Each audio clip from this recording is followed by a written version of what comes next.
Sarah, why are you calling so late? Our daughter should be sleeping with me. That's what Karen, my daughter-in-law, yelled when I called to ask about my granddaughter Mary. The thing is, Mary is right next to me.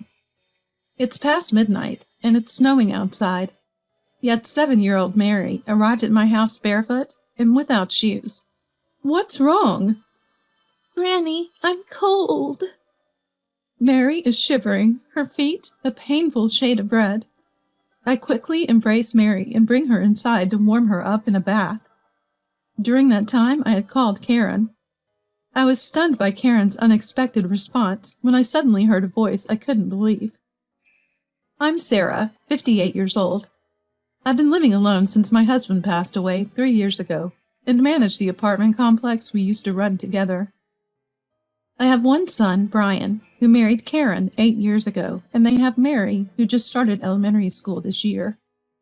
Brian's family lives just a 10-minute drive from my house, and they would often visit me, driven over by Brian.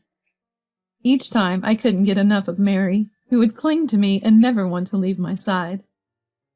6 months ago, Brian was assigned overseas for a year. Because of Mary's schooling, he decided to go alone. Being a family man, I supported Brian's decision. However, the moment Brian left the country, Karen, who used to visit frequently, disappeared. One evening, feeling lonely without seeing Mary, I happened to pass by Brian's house.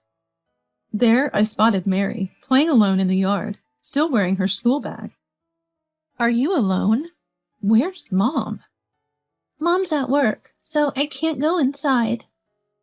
Just as Mary said, the house was locked, and she usually waits alone until Karen returns. That's when I found out that Karen, who was a stay-at-home mom, had started working. I couldn't leave Mary alone, so I took her to my house and gave her some snacks, which made her very happy. Mom gets mad if I say I want a snack, so I always hold back. I felt sorry for young Mary, who was always showing such restraint. Worried that Karen, unaware Mary was with me, might get concerned, I left a voicemail saying Mary was in my care. Later that evening, while having dinner with Mary, Karen came home. Without even a greeting, Karen entered and immediately began scolding. Mary, you can't just go to Granny's house without permission, okay? Why can't you be a good girl? Mom, I'm sorry. Mary, who had been enjoying her meal, put down her fork and looked down, making me feel sorry for her. Don't blame Mary. I'm the one who brought her. I shouldn't have brought her without asking. Can we stop this? Doesn't this make me look like a bad mom? No, it doesn't. But if you're going to start working, you could have told me. I can look after Mary. With that, Karen's attitude changed abruptly. Really? Thank you. This is a big help. Yes, of course. Yay! I get to eat Granny's delicious food. Seeing Mary so joyful made me happy, but Karen's stern look when Mary complimented my cooking worried me. From the next day, Mary started coming straight to my house when Karen was at work. And when Karen came to pick up Mary after work, she began eating dinner here without any hesitation. Ugh, this tastes bland and unappetizing. Mary, you don't have to force yourself to eat. Granny's food is delicious. She didn't just heat it up in the microwave like Mom. That's amazing. Mary, don't say unnecessary things. Mom is busy, unlike Granny. Let's go home. Karen left without making any eye contact, clearly in a bad mood. Mary pulled on my shirt and seemed to want to say something. What's wrong? What's wrong, Granny? Why is my mom so mad? Is it my fault? I hugged Mary, who had tear-filled eyes. No, it's not. Granny knows you're a good girl. Yeah, thanks. I'll come again. Mary waved goodbye with a big smile. From outside, I heard Karen yelling, hurrying Mary along, making me even more worried about her. From then on, Karen started dropping Mary off even on her days off, saying, I can't relax with Mary around. She even started palming off Mary's school events on me. Karen, I can't attend the parent-teacher meeting next week. I have a community gathering. I'm sorry. Do you not find Mary cute, Sarah? Don't tell me you're prioritizing your own matters. Though I was annoyed at Karen's tone, I decided to skip the community gathering and attend Mary's event. And still not a single word of thanks from Karen. So it happened one day. In the middle of a snowy night, the front doorbell rang. When I opened the door, there stood Mary, barefoot. Stunned, I asked her what had happened, but all she said was, "I can't talk about it, or Mom will get mad." "It's okay now. You must be cold. Let's warm you up." Mary, shivering, nodded, and I quickly bathed her and called Karen.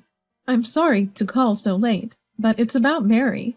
Karen cut me off with an irritated voice. "Mary is sleeping next to me. Calling past 1 a.m. is incredibly rude.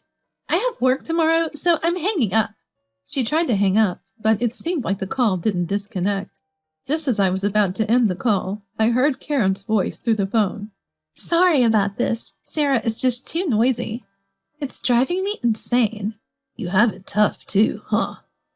"Yeah, I do. I wish Sarah and Mary would just go away like Brian did on his solo assignment. Then I could be with you all the time." "Why not divorce him and become my wife? The condition is that you have to abandon that brat." "Deal? Promise? I love you way more than I ever loved Brian." When Karen said that, I heard a suspicious voice on the other end, leaving me stunned. What is she doing? Neglecting her own daughter like this? Anger towards Karen boiled up inside me. I wonder how Mary has been coping all this time. I couldn't help but cry, feeling pity for Mary. Mary had been sleep-talking, apologizing to her mom.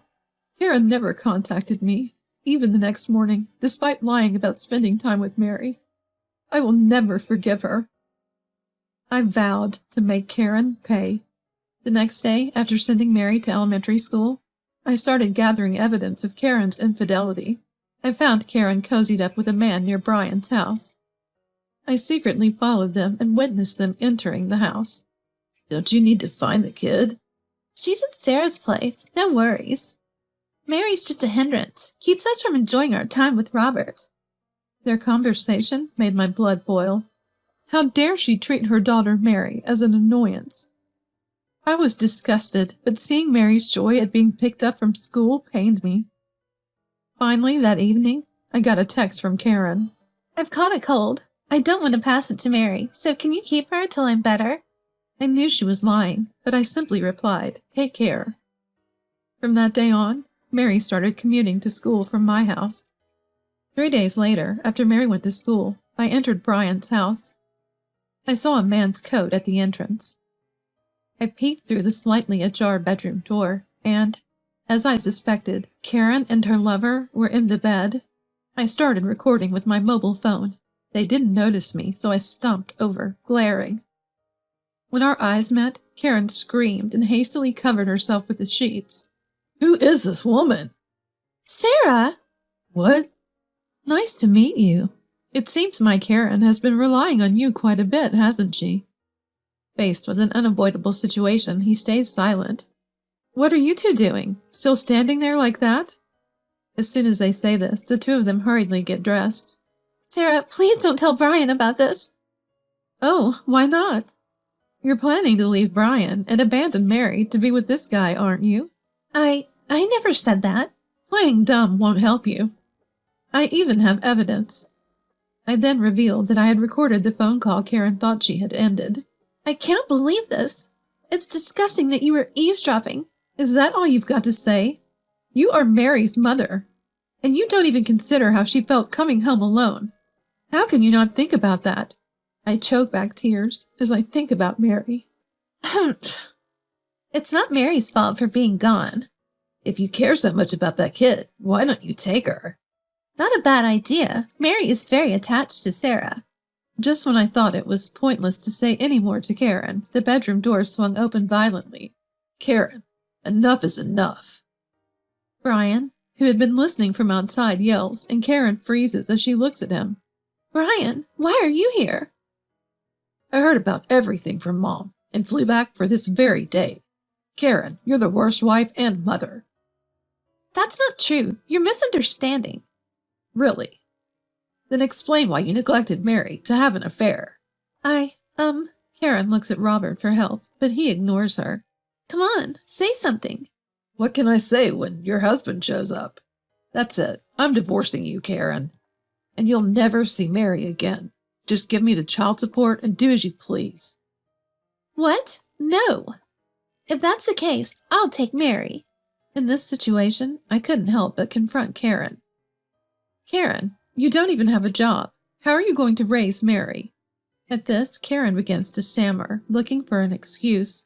You quit your job to spend time with your affair, didn't you? Karen doesn't respond, but looks at Robert, who is about to leave, but is stopped by Brian. Running away when you're also responsible? Show me your ID now. Robert reluctantly hands over his license under Brian's piercing gaze.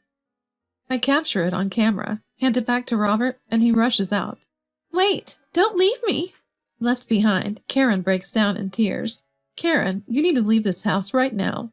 Sarah, Brian, I'm sorry. I'll never do this again.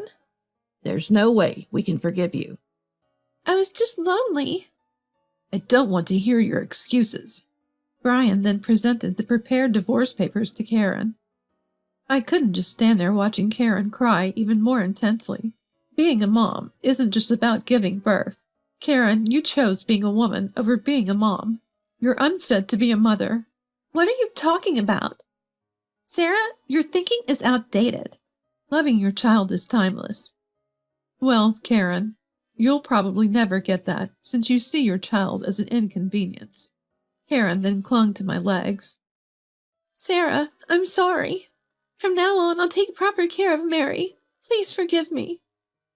No way. It's your own fault. I pushed Karen away, and she said nothing more, hanging her head in shame. Then Karen resigned herself and filled out the divorce papers. After that, she left the house without ever coming to see Mary again. They divorced, and Brian claimed $30,000 in damages from Karen and Robert. Karen was disowned by her parents-in-law after they found out about the affair, and was even kicked out of her family home. She was also abandoned by her lover, and is now hopping from one friend's house to another. Karen has now started working a night job to pay the claimed damages and child support. Brian discussed the situation with his company and decided to quit his overseas assignment and work in America. He sold the apartment they were living in and decided to live with me. When we told Mary, she easily accepted it, saying, I won't be lonely if Dad and Granny are around. Now my life revolves around Mary, and despite the busy days, I feel happy and fulfilled. I vow to fully love Mary, who smiles more than ever, and to be her ally in any situation.